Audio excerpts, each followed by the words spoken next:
The dining room of the sprawling six-bedroom Connecticut estate was suffocatingly warm, practically vibrating with the clinking of imported crystal stemware and the hollow, pretentious laughter of people who possessed entirely too much money and far too little soul. It was Christmas evening. Outside, a picturesque, gentle snow was falling, coating the manicured lawns in a pristine blanket of white. Inside, however, the atmosphere was thick with a toxic, unbearable arrogance. I sat quietly at the far end of the massive, custom-built mahogany dining table. I was supposedly the guest of honor, the mother of the host, yet I had been placed strategically near the swinging kitchen doors, practically out of sight. At the head of the table sat my son, Julian. He was 32 years old, draped in a custom-tailored Italian wool suit that cost more than my first car. He was holding court, swirling a glass of 30-year-old single malt scotch, regaling his wealthy, insufferable in-laws with exaggerated tales of his recent corporate conquests. To his right sat his wife, Eleanor, a woman whose entire personality was built around her platinum blonde extensions, her curated Instagram feed, and her sheer, undisguised disdain for anyone who didn't possess a trust fund. For hours, I had sat in silence. I had endured the subtle, passive-aggressive jabs from Eleanor's mother about my modest cardigan. I had listened to Julian boast about the millions his boutique tech firm was supposedly pulling in, carefully omitting the fact that he had begged me for his seed money just 5 years prior. I simply smiled, sipped my tap water, and waited. I was waiting for the dessert course. For 30 years it had been our family tradition. No matter how hard times were, no matter how much overtime I had to work as a single mother to keep the lights on and keep Julian in his elite private schools, I always made my signature wild raspberry pie for Christmas. It wasn't just a dessert. It was a labor of immense love. I had spent 6 hours the previous day hand-kneading the butter crust until it was perfectly flaky, carefully simmering the fresh raspberries with pure cane sugar and a hint of Madagascar vanilla, baking it until the lattice top was a flawless golden brown. It was the one piece of genuine, unpretentious warmth I wanted to bring into this sterile, overly designed mansion. When the uniformed caterers finally cleared the $200 a plate Wagyu beef entrees, I slowly stood up from my chair. The room fell into a reluctant, impatient silence. I walked into the massive, marble-clad chef's kitchen and retrieved the pie from the counter. It was resting in the vintage ceramic dish my own grandmother had given me. It smelled of home. It smelled of sacrifice. I carried it back into the dining room, a genuine smile finally gracing my face. "I know we have the catered desserts coming," I said softly, my voice cutting through the ambient hum of classical music playing from the hidden surround sound speakers. "But I made the raspberry pie, Julian. Just like I have every Christmas since you were 2 years old." I stepped forward, moving to place the beautiful, warm pie in the center of the table, right between the towering, ostentatious centerpieces of white winter roses and silver branches. Julian didn't smile. His jaw tightened. He shot a panicked, humiliated glance toward his father-in-law, a hedge fund billionaire who was raising a single, judgmental eyebrow at my rustic ceramic dish. "Mom," Julian hissed, his voice dropping to a harsh, venomous whisper that somehow echoed across the sudden silence of the room. "What is that?" "It's the raspberry pie," I replied, my smile faltering slightly but remaining in place. "Your favorite." Eleanor let out a sharp, derisive scoff, covering her perfectly glossed lips with a manicured hand. "Julian, darling," she drawled, her voice dripping with condescension. "The caterers have already prepared individual gold leaf chocolate torts and a spun sugar croquembouche. We can't put that on the table. It completely ruins the aesthetic of the tablescape." "It's tradition, Eleanor," I said, my voice steady, though my heart was beginning to pound a slow, heavy rhythm against my ribs. I looked directly at my son, the boy I had sacrificed my entire youth for, the boy whose college tuition had cost me my life savings. Julian? Julian stood up abruptly. His chair scraped violently against the imported hardwood floor. His face was flushed with anger, his eyes cold and entirely devoid of the little boy I once knew. Tradition, Julian snapped, his voice now rising to a volume that demanded the attention of all 12 guests. Your traditions are embarrassing, Mom. We aren't sitting in a cramped, rotting apartment in the suburbs anymore. We don't eat peasant food baked in dishes from a thrift store. I am a CEO. I am hosting the partners of my firm and my wife's family, and you bring out this mess? Before I could even process the cruelty of his words, Julian stepped forward. He didn't ask me to take it back to the kitchen. He didn't simply decline a slice. He reached out, grabbed the edges of my grandmother's ceramic dish, and ripped it from my hands. Time seemed to slow down to a crawl. I watched, paralyzed, as my son turned on his heel, walked over to the $5,000 motion sensor trash can sitting at the edge of the dining room, and hovered the dish over the open lid. Julian, no, I whispered. He looked me dead in the eye, his lip curled in a sneer of absolute disgust. Grow up, Mom. You don't fit in here. Stop trying to drag me back down to your pathetic level. He flipped his wrists. The heavy ceramic dish, along with the beautiful, perfect, golden brown raspberry pie, crashed down into the garbage. The sound of the vintage ceramic shattering against the bottom of the metal bin echoed through the silent dining room like a gunshot. Eleanor giggled softly. Her father smirked, taking another sip of his scotch. Julian dusted his hands together, as if wiping away the filth of my existence, and turned back to me.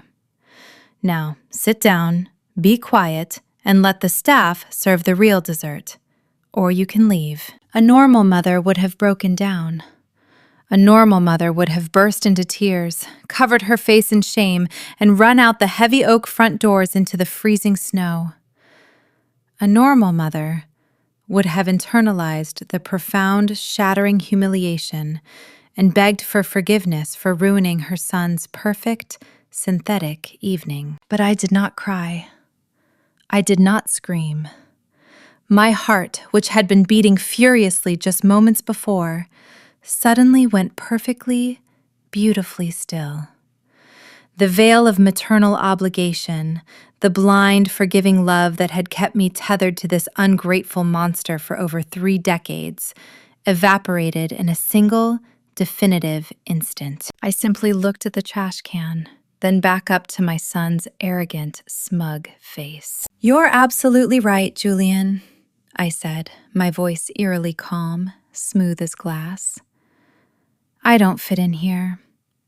And neither does my pie. I reached into my vintage leather handbag, a simple piece I had bought over 20 years ago. I bypassed the tissues.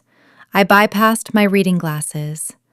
My fingers wrapped around a thick, heavy manila envelope that I had brought along for a very different reason, originally intending to give it to him as his ultimate Christmas gift. I pulled the envelope out, opened the clasp, and withdrew a thick stack of notarized, watermarked legal documents. I didn't hand them to him. I dropped them right onto the center of his precious, immaculate tablescape, knocking over a crystal wine glass in the process. The dark red wine spilled across the pristine white linen tablecloth like a bleeding wound. "What the hell is this?" Julian barked, glaring at the spilled wine before reaching for the papers. "That," I said, my voice echoing with a quiet, terrifying authority that wiped the smirk off Eleanor's face instantly, "is the deed to this property. The property you think you own. The property I put the entire $8 million down payment on through my holding company so your pathetic, over-leveraged credit wouldn't ruin the mortgage." Julian froze. The color instantly drained from his face, leaving him looking like a ghost in his expensive Italian suit. His eyes darted across the bold black ink of the legal document. You have exactly 24 hours to pack up your gold leaf torts, your spun sugar, and your insufferable wife, I said, looking around the table at the suddenly breathless, terrified guests. Because tomorrow at 8 p.m., the locks are being changed. The security system will be wiped, and anyone still standing on my property will be arrested for trespassing. Before I tell you exactly how the police dragged my screaming, arrogant son and his snobby wife out of my multi-million-dollar mansion in the freezing cold, and how I legally dismantled his entire fake empire. Before I tell you exactly how the local authorities dragged my screaming, arrogant son and his snobby wife out of my multi-million-dollar mansion in the freezing cold, and how I legally and systematically dismantled his entire fake corporate empire, piece by piece, I need to pause for a moment. Let me know exactly where you are watching from in the comments below. We are building a global network of strong, independent individuals, and I want to see how far our reach goes.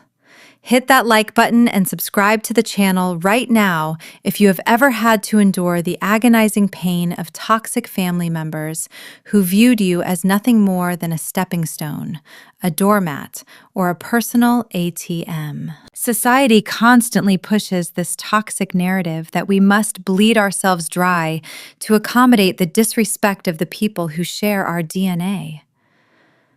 But if you know the quiet, immense power of finally establishing an unbreakable boundary, and if you are ready to watch a narcissistic golden child get the ultimate, devastating reality check, then you are in exactly the right place. Subscribe, settle in, and let me take you back to the beginning to show you exactly how my son's fragile house of cards was built on my dime. To truly understand the absolute poetic justice of that frozen Christmas night, you have to understand the 30 years of blood, sweat, and silent humiliation that preceded it. I was 22 years old when Julian's father walked out on us. He left me in a drafty one-bedroom apartment on the wrong side of Chicago, with $80 in my checking account, a stack of overdue utility bills, and a crying toddler. I didn't have the luxury of collapsing. I didn't have a safety net, a trust fund, or wealthy parents to bail me out. I had my own two hands, a relentless work ethic, and a desperate, burning desire to make sure my son never felt the agonizing sting of poverty that I was currently drowning in. For the first 10 years of Julian's life, my existence was a blur of sheer, unadulterated exhaustion. I worked the early morning shift at a commercial bakery, hauling 50-pound bags of flour until my shoulders ached and my hands were permanently calloused. In the evenings, I cleaned commercial office buildings, emptying the trash cans of executives who never even looked at me. I wore thrift store clothes until the seams frayed. I ate plain rice and beans so Julian could have fresh fruit and protein. Every single penny I scraped together was funneled directly into his future. My fatal mistake was trying to give him a life that shielded him entirely from my struggle. I wanted him to have the best, so I busted my back to pay the exorbitant tuition for an elite, private preparatory school across town. I thought I was giving him an education. I didn't realize I was handing him a blueprint for profound arrogance. By the time Julian was 15, the shift in his personality was undeniable. Surrounded by the children of generational wealth, kids dropped off in gleaming, blacked-out luxury SUVs while I idled a block away in my rusted 15-year-old sedan, Julian began to view me not as his mother, but as a deeply embarrassing liability. He became obsessed with image, status, and the desperate need to seamlessly blend into a world of country clubs and summer homes in the Hamptons. He learned to weaponize my sacrifices. "Why can't you just dress normally for once?" he would snap, glaring at my worn-out work boots when I arrived to pick him up from lacrosse practice. "Tyler's mom wears Chanel. You look like the janitor. I swallowed the lump in my throat, gripped the steering wheel, and apologized. I always apologized. I absorbed his cruelty because I foolishly believed it was just a phase, a side effect of a teenage boy trying to fit in.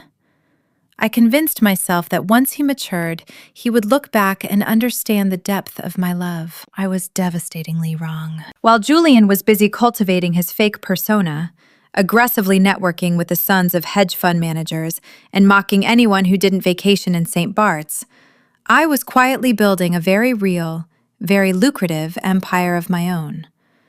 I had taken the meager savings from my dual jobs and started investing in distressed, multifamily real estate properties. I taught myself market analytics in the dead of night. I lived well below my means, aggressively reinvesting every single dollar of profit into acquiring more properties. By the time Julian was in college, which I paid for in cash, completely wiping my liquid accounts at the time, my holding company was generating substantial, quiet wealth. By his late 20s, I wasn't just financially stable. I was a multimillionaire. But I never told Julian. I didn't buy designer clothes or flashy sports cars. I preferred my quiet, modest life. I liked my simple cardigans. I liked baking my own pies. I didn't need external validation from strangers to know my worth. Julian, however, was an empty vessel that could only be filled with other people's envy. After college, Julian wanted to launch a boutique tech logistics firm. He had the connections from his wealthy frat brothers, but he didn't have a dime of actual capital. The banks laughed him out of their offices. His credit was destroyed from maxing out credit cards to buy Rolex watches and VIP bottle service to maintain his image. So he came crawling back to the woman he had spent a decade hiding from his friends. He sat at my modest kitchen table, cried fake tears, and begged for a chance. He promised me he had changed. He swore this was his opportunity to finally make me proud. Against my better judgment, the naive, bleeding heart of a mother won out. I fully funded his seed round. I gave him the $2 million he needed to secure office space, hire developers, and launch. And for a brief moment, he was grateful. But the second the company gained a modicum of traction, the second he started mingling with the tech elite and old money billionaires, I was immediately shoved back into the shadows. He married Eleanor, a woman whose heart was as cold and calculating as a cash register. Eleanor came from minor wealth but had major, ravenous ambitions. She took one look at my modest home, my lack of Botox, and my vintage handbag, and instantly categorized me as the help. When it came time for them to buy a house that matched Julian's manufactured image of a tech titan, they aimed for an $8 million estate in Connecticut. A house with crystal chandeliers, heated marble floors, and a sweeping mahogany staircase. There was only one problem. Julian's firm was cash poor, burning through runway to keep up appearances, and his debt-to-income ratio was a catastrophic disaster. He couldn't get a mortgage for a tool shed, let alone an $8 million mansion. Once again, the desperate phone call came. Once again, the golden child needed his silent workhorse to pull the plow. I agreed to buy the house, but my lawyers insisted on a failsafe. I purchased the estate entirely in cash through my primary holding company. I allowed Julian and Eleanor to live there under a highly specific, legally binding lease agreement where they paid a nominal rent that barely covered the property taxes, essentially living in a luxury fantasy on my dime. On paper, to the public, it was Julian's triumphant estate. In reality, it belonged entirely, indisputably to me. Julian convinced himself that because I was his mother, the paperwork was just a formality. He assumed I would eventually transfer the deed as a gift, or simply die and leave it to him. He grew so comfortable in his delusion, so emboldened by his fake status, that he completely forgot the golden rule of power. Never bite the hand that holds the deed to your life. The disrespect escalated from passive-aggressive comments to blatant cruelty. Eleanor would invite me to family gatherings and intentionally seat me away from the important guests. Julian would introduce me to his investors not as his sole financial backer, but vaguely as family, quickly ushering me away before I could embarrass him. I was nothing more than an ugly, foundational brick that they stood upon to reach their glamorous heights. They thought I was weak. They thought my silence was submission. They thought my refusal to wear my wealth meant I had no power. They had no idea that I wasn't submitting. I was observing. I was meticulously auditing my life, measuring the sheer, staggering weight of their toxicity. And as I sat at the end of that mahogany table on Christmas evening, watching my son violently throw a symbol of my unconditional love into the garbage like it was rotting meat, the audit was finally complete. The account was officially closed. For 10 agonizingly long seconds, the only sound in the cavernous, opulent dining room was the soft, rhythmic ticking of the antique grandfather clock in the hallway and the gentle tap of the snow against the floor-to-ceiling windows. Julian stared at the thick stack of watermarked papers resting in the pool of spilled, blood-red wine. He let out a breathless, high-pitched chuckle, a desperate, ugly sound that lacked any real humor. It was the sound of a cornered animal trying to convince the predator that it wasn't bleeding. "Is this a joke?" Julian sneered, picking up the damp, heavy pages with trembling fingers. He looked at Eleanor, then at her father, forcing a wide, artificial smile. "My mother has a very eccentric sense of humor. She probably printed this off the internet. Mom, this is pathetic, even for you." "Pass the papers to Richard, Julian," I said calmly. My voice didn't rise above a conversational volume, yet it possessed a dense, gravitational pull that commanded the room. Julian's smile faltered. He looked at his father-in-law. Richard was a formidable man, a hedge fund titan who had spent 40 years ruthlessly dissecting corporate mergers and hostile takeovers. He wore a bespoke charcoal suit and an expression of permanent, calculating skepticism. Up until this moment, Richard had treated me like a particularly dull piece of furniture. Now, his sharp, predatory eyes were locked entirely on me. "Let me see them," Richard commanded. It wasn't a request. "Richard, it's garbage," Julian stammered, pulling the papers back toward his chest. "I said, let me see them, Julian," Richard barked, his voice cracking like a whip across the silent room. Reluctantly, his hands shaking so violently he nearly dropped them, Julian handed the damp legal documents across the table. I remained perfectly still, my hands folded neatly in my lap. I watched Richard reach into his breast pocket, pull out a pair of gold-rimmed reading glasses, and slide them onto the bridge of his nose. He began to read. As his eyes scanned the bold, irrefutable legal jargon, the state seals and the notarized signatures, the color slowly drained from his face. "The holding company listed here. Apex Holdings, LLC," Richard muttered, his voice devoid of its previous arrogance. He looked up at me over the rim of his glasses. "You are the sole managing director?" "I am," I replied smoothly. "And I am the sole financier of this $8 million property. My son's name is nowhere on the deed. He is simply a tenant. A tenant who pays a rent that barely covers the landscaping bill. A tenant who just violated the morality and property damage clauses of his lease by destroying my personal property." Eleanor's jaw unhinged. She turned to Julian, her heavily contoured face contorting in genuine, unadulterated panic. "Julian? What is she talking about? Tell him she's lying. Tell him you own this house." Julian couldn't speak.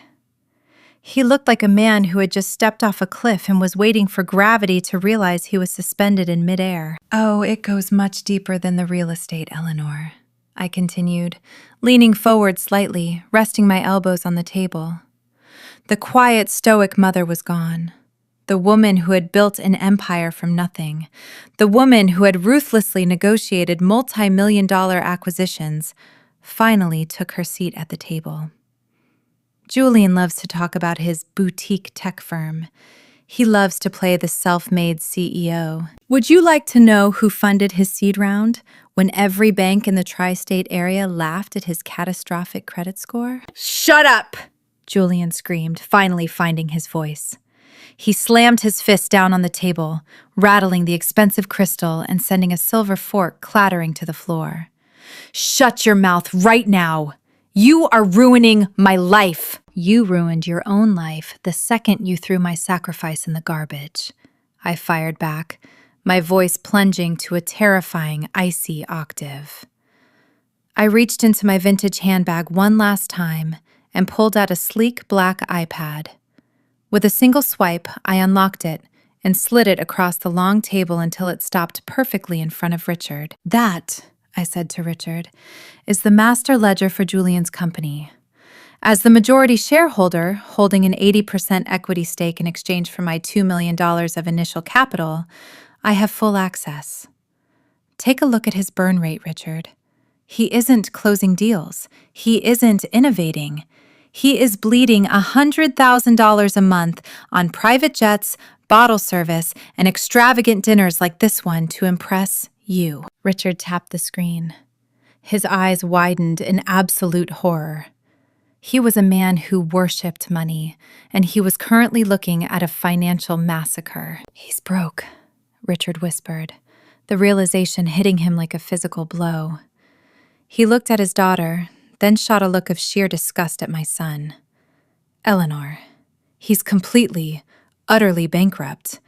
His debt-to-income ratio is a farce. He's been living off his mother's charity." The meticulously crafted, glittering facade of Julian's life shattered into a million irreparable pieces right there in the dining room.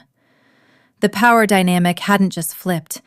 It had been entirely demolished and rebuilt in my image. The fallout was immediate, visceral, and absolutely glorious. Eleanor stood up so fast her chair tipped over backwards, crashing against the imported marble floor. "You lied to me!" she shrieked, her voice echoing off the high ceilings. The poised, condescending socialite was gone, replaced by a terrified woman, realizing she had tethered her life to a sinking ship. "You told me you bought this house! You told me you were making millions! You made me invite my family here to look at a mirage!" "Eleanor, baby, please, I can fix this," Julian begged, rushing toward her.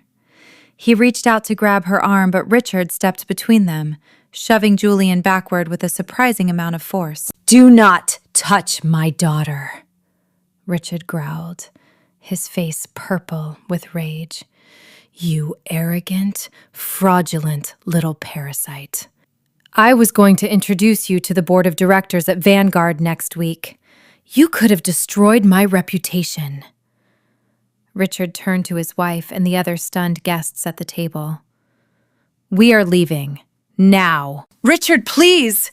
Let's just talk about this in my office," Julian pleaded, the tears he had faked so many times before finally manifesting as genuine, pathetic tears of terror. "You don't have an office," I interjected sharply, silencing him.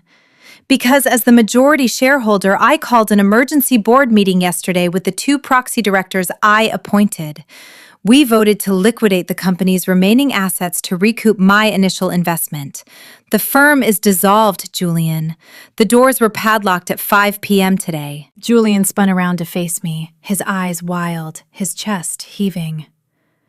The realization that he had absolutely nothing. No house, no company, no wife, no status, was physically breaking him down. "You're a monster," Julian hissed, venom dripping from his lips. "You're my mother. You're supposed to support me. How could you do this to your own flesh and blood? Because blood does not equal a blank check, Julian, I said, standing up to my full height. I gave you my youth. I gave you my savings. I gave you a chance. And in return, you treated me like a diseased stray dog because I didn't wear a designer label. You threw my love in the trash. So I am throwing you out. Right on cue, the heavy, imposing double doors of the dining room swung open.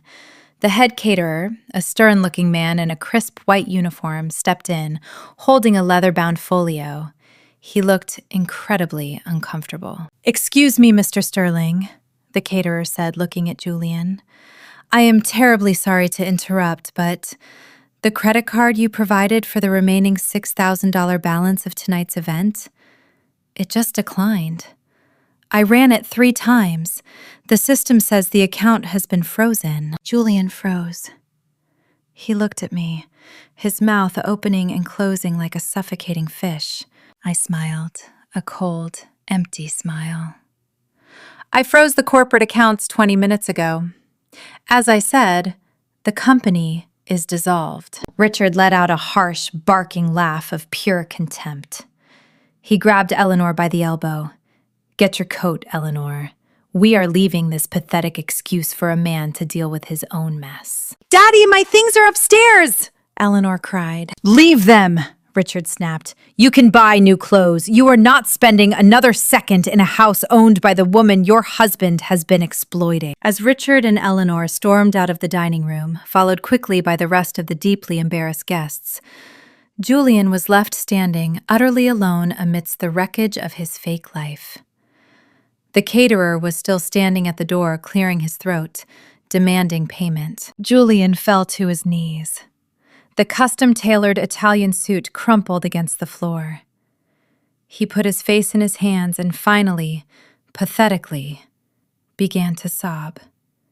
He was begging. He was apologizing. He was promising to change. But I felt absolutely nothing. No pity. No maternal instinct to rush forward and comfort him. The emotional vault had been sealed shut. "The caterer needs to be paid, Julian," I said, my voice echoing off the walls of the now empty room. "I suggest you start pawning those fake Rolexes you bought to impress men who just walked out on you." I picked up my vintage leather handbag, snapped it shut, and stepped around the spilled red wine. I turned my back on the dining room, my heels clicking rhythmically with absolute precision against the imported Italian marble floors. I walked through the cavernous, vaulted hallway of the mansion I owned, past the towering, glittering Christmas tree draped in thousands of dollars of Eleanor's absurd glass ornaments, and toward the massive, custom-carved, heavy oak front doors. Behind me, the chaotic symphony of a ruined life echoed through the halls. I could hear Julian screaming at the caterer, his voice cracking in a hysterical, desperate pitch. I could hear the frantic slamming of car doors in the circular driveway as Richard and Eleanor sped away, abandoning my son to the freezing reality of his own making. I reached out, wrapped my fingers around the cold, wrought iron handle of the front door, and pulled it open. The biting, crisp December wind rushed in, instantly banishing the suffocating, toxic heat of the house. It smelled of pine needles, falling snow, and pure, unadulterated freedom. I stepped out onto the sprawling stone portico, the heavy oak doors closing behind me with a solid, echoing thud that felt like the slamming of a vault. I didn't walk toward the modest 15-year-old sedan I usually drove to maintain my unassuming cover. Instead, I pulled out my phone and sent a single text message. Less than 30 seconds later, a sleek, midnight black Mercedes Maybach glided silently up the snow-dusted driveway, its headlights cutting through the dark winter night like blades. My private driver, a stoic man named Marcus who had been on my holding company's payroll for 5 years, stepped out and opened the heavy, armored rear door for me. "Evening, ma'am," Marcus said softly, a knowing glimmer in his eyes. "Good evening, Marcus. Take me to the penthouse," I replied smoothly, slipping into the buttery soft heated leather interior. As the Maybach slowly accelerated down the long, winding driveway, I didn't look down at my phone. I didn't shed a single tear. I rolled down the tinted window just a fraction, letting the freezing winter breeze wash over my face. I looked out into the side mirror. Through the massive, brilliantly lit floor-to-ceiling windows of the estate, I could see Julian's silhouette.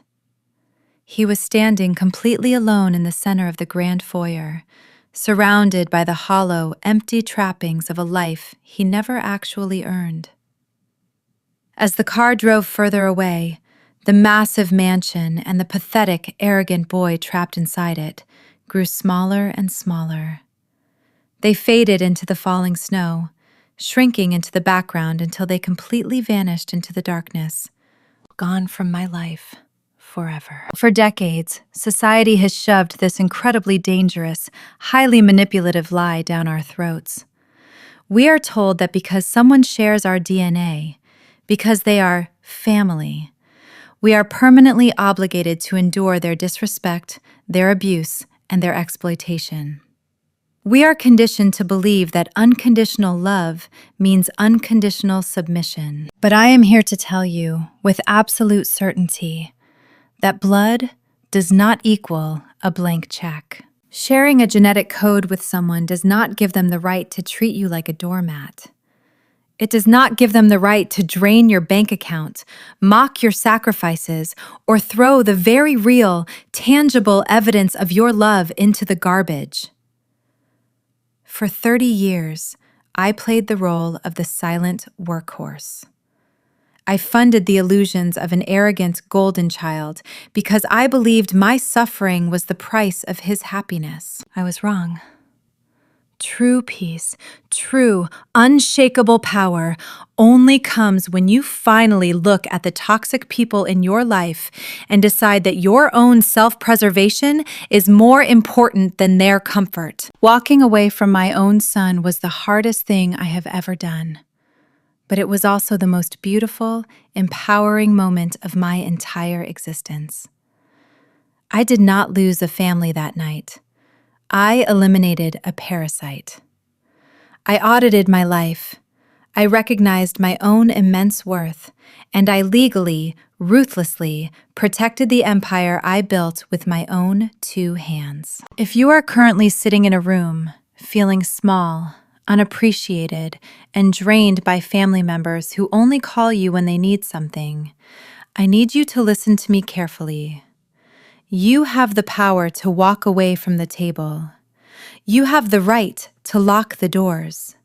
You do not have to set yourself on fire simply to keep toxic people warm. I want to hear from every single one of you. Have you ever had to draw a permanent line in the sand and walk away from a toxic family member to save your own sanity? How did you find the courage to cut the financial and emotional strings? Share your stories of resilience, boundaries, and absolute justice in the comments below. Your story might be the exact spark someone else needs to finally recognize their own worth and break their chains. If this story resonated with you, if you believe in protecting your peace and your portfolio at all costs, hit that like button right now. Subscribe to the channel and join our growing community of strong, independent people who refuse to be victims of their own family tree. Remember, know your worth, build your own empire in silence, and never, ever apologize for taking your power back. I'll see you in the next video.